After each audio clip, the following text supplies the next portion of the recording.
Okay, सो पूरा content है वो स्टार्ट करते हैं नोस्ट्रिल से। पहले समझ लो पूरा रास्ता किस तरह से है रेस्पिरेटरी सिस्टम का।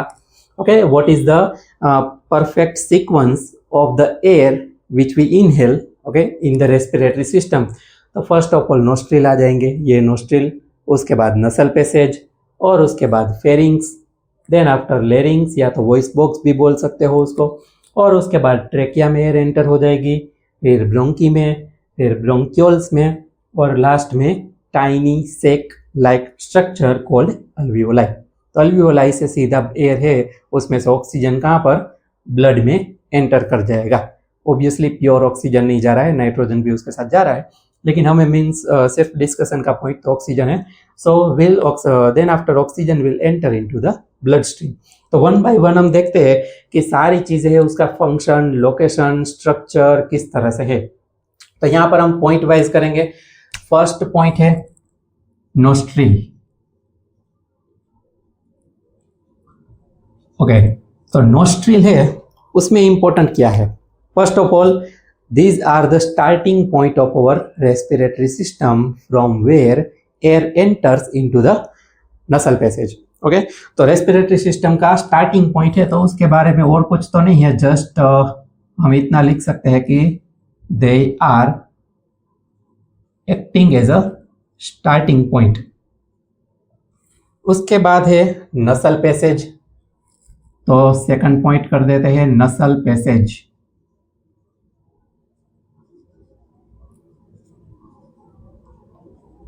नसल पैसेज है उसकी इंपॉर्टेंस क्या है। देखो नसल पैसेज है ना, उसमें दो होते हैं वैसे, यहाँ पर पैसेज है ओके, बाद में वो ज्वाइंट होकर एक सिंगल पैसेज में कन्वर्ट हो जाते हैं।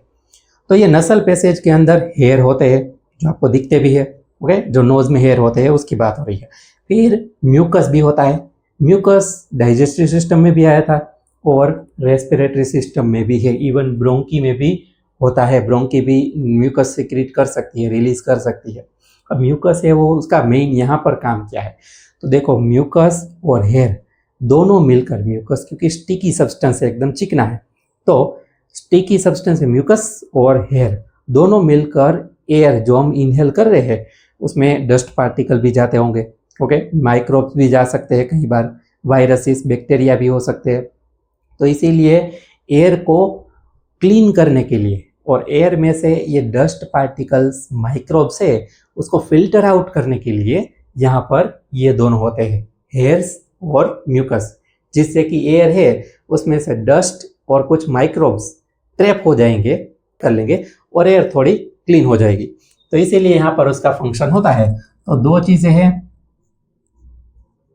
हेयर्स एंड म्यूकस, ये दो चीजें होती है।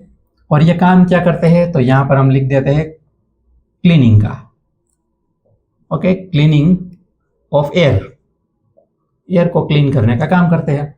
फिर रोमन नंबर 3 पर आते हैं, that is the third point, that is pharynx okay. तो थर्ड यहां पर मैं लिख दूं फेरिंग्स।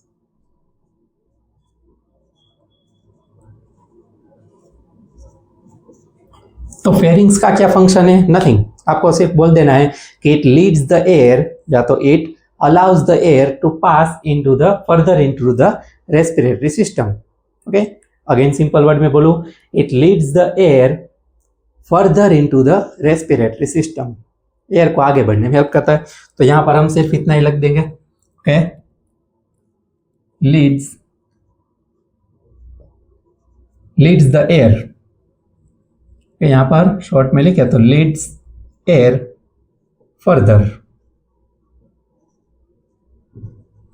उसके बाद फोर्थ हमारा point, that is voice box.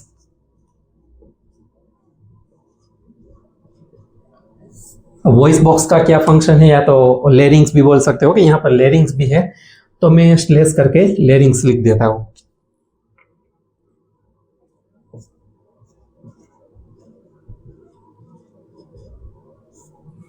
तो दोनों सेम टाइप जैसे स्पेलिंग है प्रोनाउंसिएशन में, तो याद रखना पी वाला है, यानी कि फेरिंग्स पहले आता है, लेरिंग्स बाद में आता है। तो लेरिंग्स है वो वहाँ पर एक स्ट्रक्चर होता है कि जहाँ से ये दोनों एसोफेगस यानी कि हमारा फूड पाइप और हमारी जो विंड पाइप है यानी कि ट्रेकिया, वो दोनों सेपरेट होते हैं। तो वहां पर एक केप लाइक स्ट्रक्चर होता है जिसको हम बोलते हैं एपिग्लोटिस।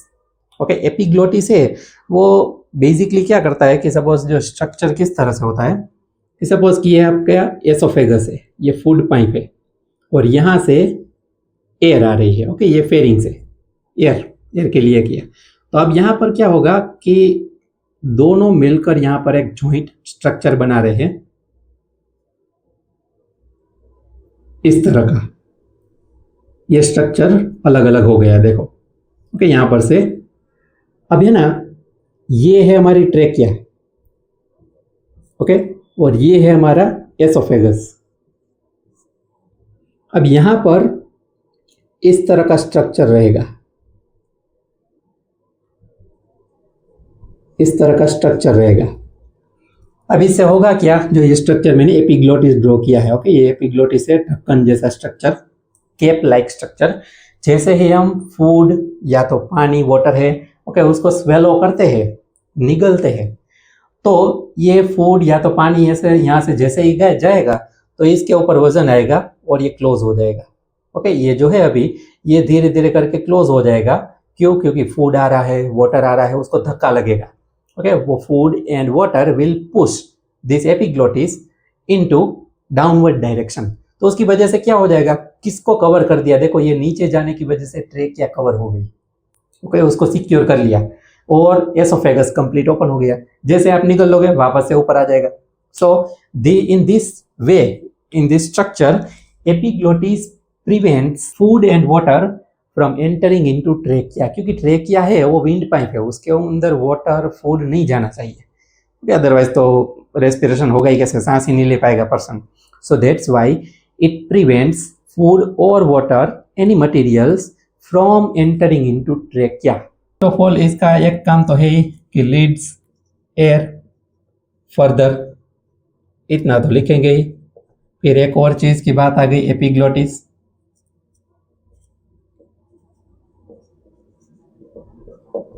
एपिग्लोटिस क्या करता है, इसको हम फंक्शन है वो एरो करके लिख देते हैं। एपिग्लोटिस कवर्स, किसको कवर कर रहा है, ट्रेकिया को, covers trachea.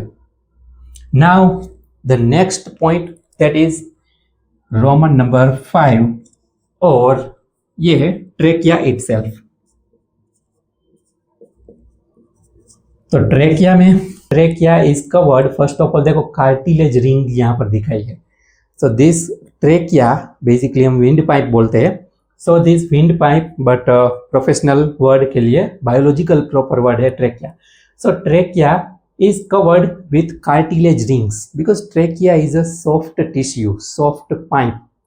In the case of absence of air in the trachea, okay, if the air pressure is very low, then the pipe itself will can contract.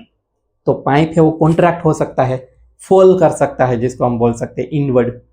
तो ये trachea जो soft pipe है वो अंदर ही अंदर contract ना हो जाए और ओपन रहे, क्योंकि ओपन रखना जरूरी है, तभी स्मूथ प्रोसेस होती रहेगी एयर इनहेलेशन एक्सहेलेशन की। तो इसीलिए जो ट्रेकिया है वो कंप्लीटली ओपन रहे, उसका डायमीटर बना रहे। ओके, तो इसी ये फंक्शन के लिए कार्टिलेज रिंग्स होती है कि जो ट्रेकिया को पकड़ कर रखेगी और अपना शेप मेंटेन करने में हेल्प करेगी। सो कार्टिलेज रिंग का फंक्शन बोले तो these rings are made up of cartilaginous tissue, जिससे हमारे ईयर्स भी बने हैं, नोज का ये टिप भी बना है। सो दिस कार्टिलेजिनस टिश्यू ऐसा है कि जिसमें बोन नहीं होते हैं लेकिन फिर भी परमानेंट शेप होता है। और परमानेंट शेप है ना, क्योंकि ये मैं बेंड कर दूं लेकिन वापस अपने शेप में आ जाता है व्हेन आई रिलीज इट। सो यहाँ पर हम लिख देंगे कि ट्रेकिया, एक तो पहले कार्टिलेज रिंग है, उसका अलग से पॉइंट नहीं कर रहे तो इसी में लिख देंगे उसका कार्टिलेज रिंग्स। कार्टिलेज रिंग से उसका फंक्शन क्या है, तो it protects trachea, it protects trachea. और कब प्रोटेक्ट कर रही है, absence of air. Okay, in the case of absence of air.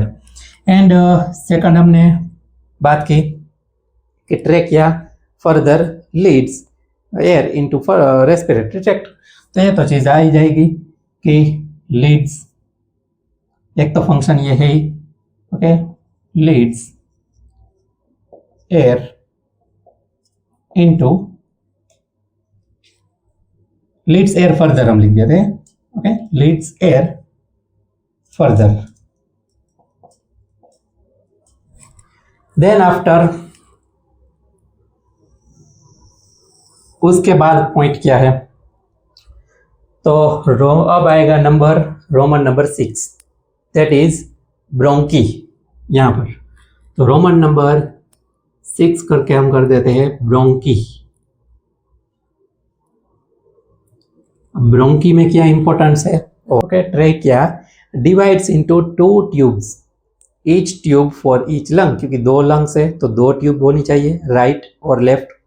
तो ट्रेकिया तो एक ही है, तो ट्रेकिया आगे जाकर बेसिकली 2 ट्यूब में बट रही है, डिवाइड हो रही है, इसीलिए हमने उसको दोनों ट्यूब को अलग नेम दे दिया, जिसको नेम बोला ब्रोंकी। अब ब्रोंकी है, उसके बारे में और कुछ नहीं, it leads air further into the respiratory tract, ऐसा ही बोल देना है, इट लीड्स, यहां पर वही कर देंगे, leads air further. Okay, bronchi है क्या, तो आपको बोल देना है कि when trachea divides into 2 tubes they are called bronchi. Trachea क्या है, तो इसमें लिख देना है कि व्हेन लेरिंग्स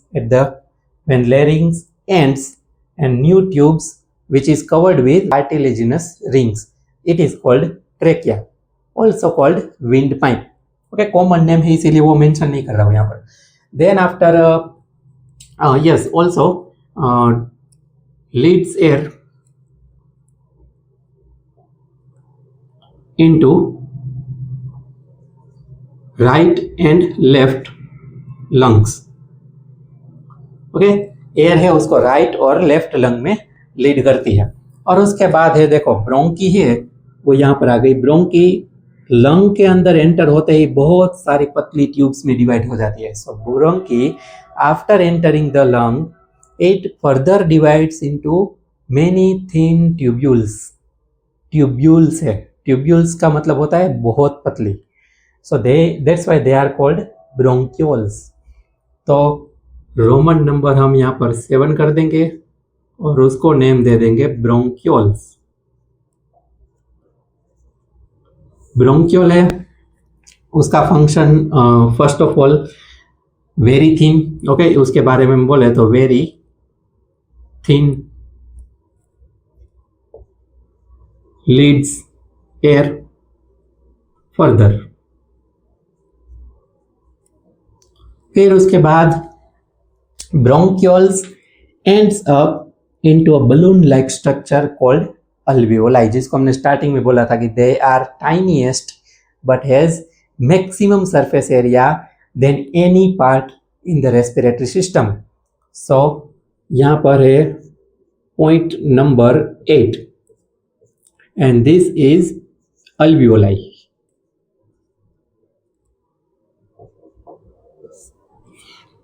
अल्वियोलाई के बारे में, बलून जैसे स्ट्रक्चर है, ओके, देखो एक ट्यूब है, ट्यूब का एंड हो रहा है एक बलून जैसे स्ट्रक्चर में, जिसको हमने बोला है अल्वियोलाई। अब ये अल्वियोलाई है ना, उसकी दीवारें, उसकी वॉल्स बहुत पतली होती है, they are only made up of single cells, single layer of the cell. तो अल्वियोलाई की जो दीवारें है, एक बलून इमेजिन कर लो, एक ट्यूब है, उसके एंड पर एक बलून है। अब ये बलून है, उसकी सरफेस के ऊपर बहुत सारी पतली पतली पतली ट्यूब्स है, जो है हमारी ब्लड कैपिलरीज, जो ब्लड को कंटिन्यूसली कवर कर रही है, सर्कुलेट कर रही है। तो ये जो अल्वियोलाई की दीवारें है, उसकी सरफेस के ऊपर बहुत सारी ब्लड कैपिलरीज होती है, अटैच होती है, कॉन्टेक्ट में होती है, कि जिसमें ब्लड फ्लो हो रहा है। अब बहुत पतली दीवारें क्यों रखने की जरूरत पड़ी, क्योंकि यहाँ से तो एक्सचेंज करना है हमें, क्योंकि ऑक्सीजन को ब्लड में एंटर करना है और CO2 को बाहर निकालना है। सो that's why the thinnest walls of this alveoli and even blood capillaries are necessary। तो इसीलिए यहाँ पर हम इसके बारे में लिखेंगे, यहीं से गैसेस एक्सचेंज हो रहा है। तो पहले हम एल्वियोलाई के बारे में लिख देते हैं, it is balloon like. Okay, and second thing, very thin walls. Okay, very thin walls covered with capillaries. Capillary से उससे कवर्ड होती है. And gaseous exchange,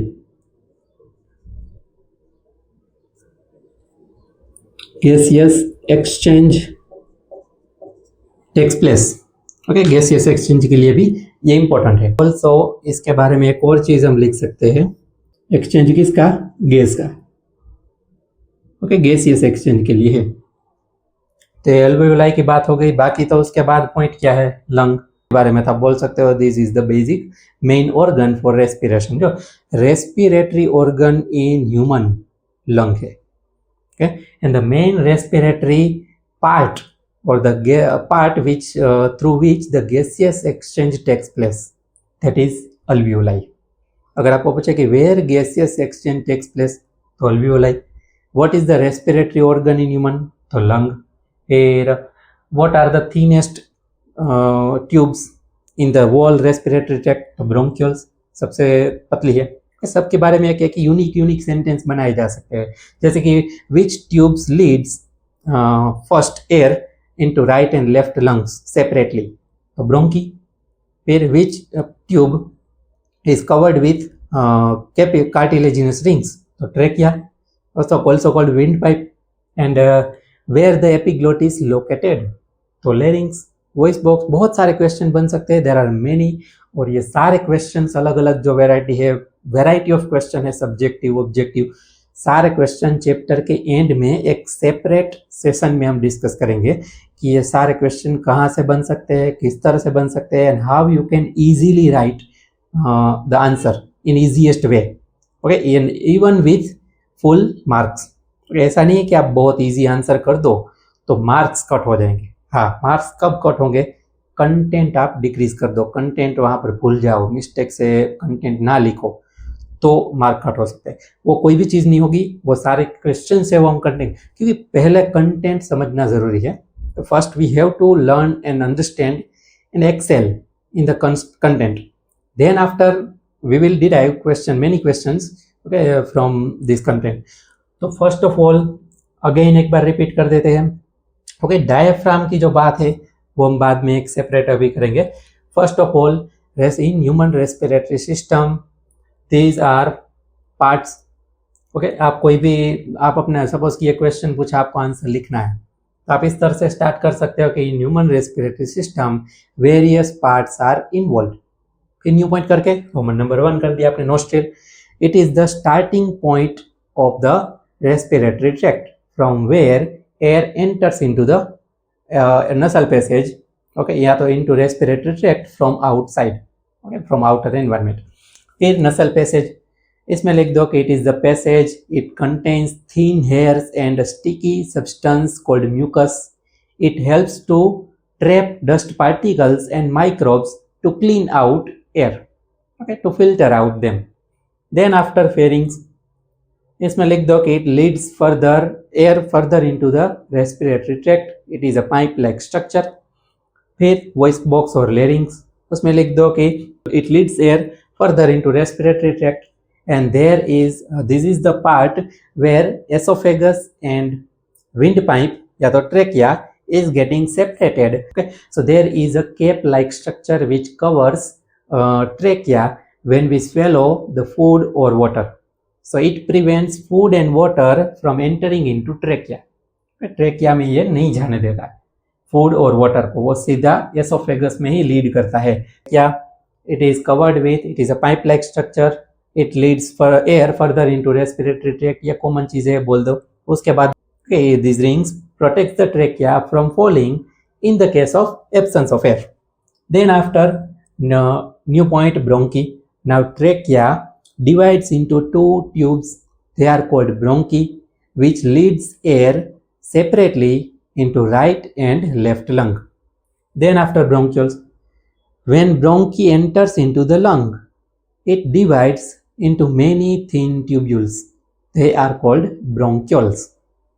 Okay, it leads air further into respiratory tract. फिर उसके बाद new point alveoli. Bronchioles ends up into a balloon-like structure called alveoli, and the walls of alveoli are very thin and covered with blood capillaries.